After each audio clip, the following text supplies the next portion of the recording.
আমার নূরানী নবীজির নূরানী সাহাবা হযরতে সাহাবা রাদিয়াল্লাহু তাআলা আনহু যুবক বয়সে ইসলাম ধর্ম গ্রহণ করেছেন। সুবহানাল্লাহ বলেন। টকবকে যুবক, ওরে যৌবিকতা নিজের স্ট্রাকচার বডির মধ্যে প্রকাশ পাচ্ছে। যেই যৌবনকালে অনেক যুবক ভাইয়েরা জেনার মধ্যে লিপ্ত আছে, ওই যুবক বয়সে আমার নূরানী নবীজির নূরানী সাহাবা হযরতে সাহাবা রাদিয়াল্লাহু তাআলা আনহু ইসলাম ধর্ম গ্রহণ করে পৃথিবীর জমিনের মধ্যে সর্বশ্রেষ্ঠ খেদমত গ্রহণ করেছেন। সুবহানাল্লাহ। সেই খেদমতের দায়িত্ব হলো দয়াল নবীজির গোলামি।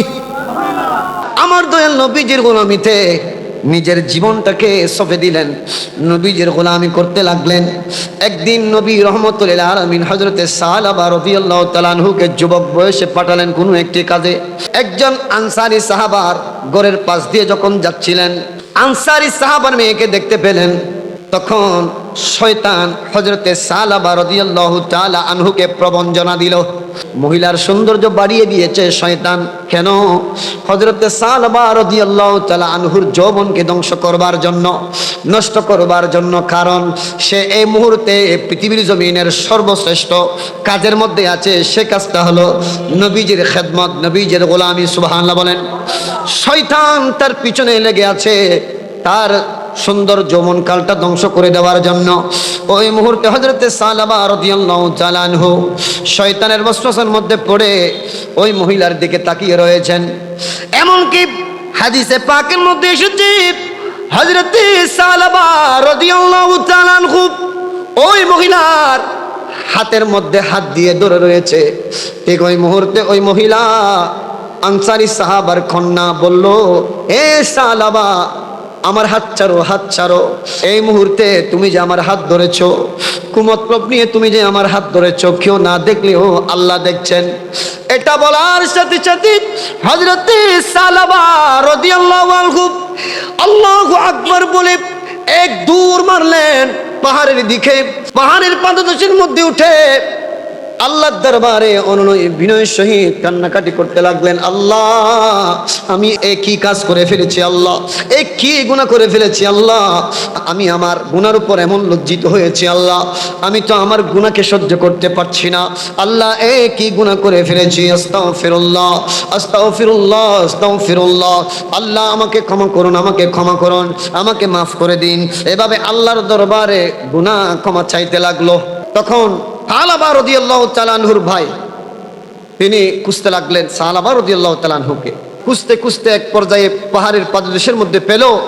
এমন অবস্থায় যে সাহাবা রাদিয়াল্লাহু তাআলা আনহু আল্লাহর দরবারে কান্নাকাটিরত অবস্থায় নিজের গুনাহগুলো ক্ষমা চাচ্ছে। জোরে বলেন সুবহানাল্লাহ। এই অবস্থার মধ্যে সাহাবার ভাই গেল, হে আমার ভাই, তুমি না বুঝি যে কাজটি করেছো, আমরা কেউ তোমার এই কাজের উপর রাগান্বিত হয় নাই, না খুশ হয় নাই। তুমি যেহেতু তোমার ভুল বুঝতে পেরেছো, তোমাকে আমি মাফ করে দিয়েছি। হযরতে সাহাবা রাদিয়াল্লাহু তাআলা আনহু বললেন, ও আমার ভাই, শুধু তুমি মাফ করলে হবে না, যে আল্লাহ আমার এই কুকর্মটা দেখেছে সে আল্লাহ আমাকে মাফ করতে হবে। যতক্ষণ সেই আল্লাহ আমাকে মাফ করবে না, ততক্ষণ পর্যন্ত আমি পাহাড়ের পাদদেশ থেকে যাব না। তখন সাহাবার ভাই বলল, ঠিক আছে, চলো আমরা সিদ্দিকে আকবরের কাছে যাই, কোনো একটা উপায় পাই কিনা দেখি।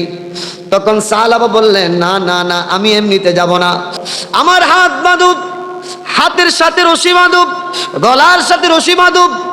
অন্যায় কারিগণ, বেবিচার কারিগণকে যেভাবে নিয়ে যাওয়া হয় সেভাবে আমাকে নিয়ে যাও।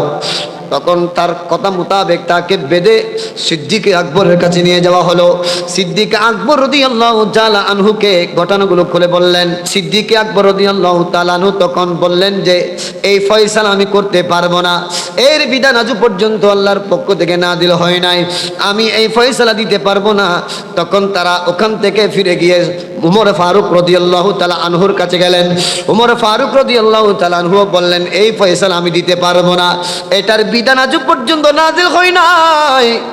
তখন তারা দুজনে গেল উসমান রাদিয়াল্লাহু আনহুর কাছে। উসমান রাদিয়াল্লাহু আনহু বললেন, এর ফয়সালা আমিও দিতে পারবো না। দুজন মিলে মওলা আলী রাদিয়াল্লাহু তাআলা আনহুর কাছে গেলেন। মওলা আলী রাদিয়াল্লাহু তাআলা আনহু বললেন, এর ফয়সালা আমিও দিতে পারবো না। তখন শেষ পর্যন্ত অনুনয় বিনয় সহিত লজ্জিত হয়ে শর্মিন্দ হয়ে মুখ কালো করে হযরত সালাবা রাদিয়াল্লাহু তাআলা আনহু আমার দয়াল নবীজির দরবারে গেলেন। মনে করলেন যে আমার শেষ আশ্রয়স্থল হলো নবীজির দরবার, আমার নবী এ সম্পর্কে আমাকে সহযোগিতা করবেন, এ সম্পর্কে আমাকে গাইডলাইন দিবেন। যখন আল্লাহর দয়াল নবীর কাছে এই কুকর্মের কথা তুলে ধরলেন, আমার দয়াল নবী রাগ হয়ে গেলেন, অসন্তুষ্ট হয়ে গেলেন এবং এটা বলে দিয়েছেন, না না, এই ফয়সালা আমি রাসূল দেব না। তোমার উপর যদি আল্লাহ রাজি হয়, খুশি হয়, সন্তুষ্ট হয়, তোমাকে যদি আল্লাহ মাফ করে দেয়, তাহলে সরাসরি ওহীর মাধ্যমে যতক্ষণ পর্যন্ত আমি নবীকে জানিয়ে দেবে না, ততক্ষণ পর্যন্ত আমিও তোমাকে মাফ করব না। খেয়াল করুন একটু, হযরতে সালাবা রাদিয়াল্লাহু তাআলা আনহু সামান্য শুধু হাত ধরেছেন, কিছুক্ষণ তাকিয়ে থেকেছেন। জগতের মানুষেরা সাহাবী রাসূল আল্লাহর দরবারে কেমন শর্মিন্দ হয়ে গিয়েছেন, কেমন লজ্জিত হয়ে গিয়েছেন। এ জগতের মানুষেরা, এ আল্লাহর বান্দারা শুনো, আজকে যারা আমরা কথাই কথাই জানার মধ্যে লিপ্ত হয়ে যায়, বড় বড় গুনাহের মধ্যে লিপ্ত হয়ে যায়, আমাদের অবস্থা কেমন হবে জোরে বলুন ঠিক কিনা? ও জগতের মানুষ, আমার দয়াল নবী যখন ফয়সালা দেন নাই, এক দূর মেরে আবার পাহাড়ের পাদু দেশে উঠে গেলেন। একবার সিজদার মধ্যে যায়, অজর নয়নে কান্নাকাটি করে, আল্লাহ তুমি তো আলিমুম বিদাতিস সুদূর, অন্তর্যামী খোদা, আমি যে নিজের মন থেকে করি নাই, শয়তানের ওয়াসওয়াসার মধ্যে পড়ে করে ফেলেছি, তুমি জানো। ও আল্লাহ, তুমি যদি মাফ না করো, দুনিয়াতে মাফ চাওয়ার মতো কোনো জায়গা নাই, আল্লাহ আমাকে মাফ করে দাও। অজর নয়ন যখন চাওয়ার মতো চাইলো, পাওয়ার মতো পেয়ে গেল। ওয়াহি চলে আসলো নবীজির দরবারে। জিবরাইল আমিন এসে বলে, ইয়া রাসূলুল্লাহ, সালাবাকে আমার আল্লাহ মাফ করে দিয়েছেন। তখন সাথে সাথে আমার দয়াল নবী রাহমাতুল লিল আলামিন সাহাবায়ে কেরামদের উদ্দেশ্যে বলে, এ আমার সাহাবারা, আমার সাহাবার কাছে এই সুসংবাদ কে নিয়ে যেতে পারবে? তখন সিদ্দিক আকবর, সালমান ফারসি, উমর ফারুক, মওলা আলী দাঁড়িয়ে গেলেন।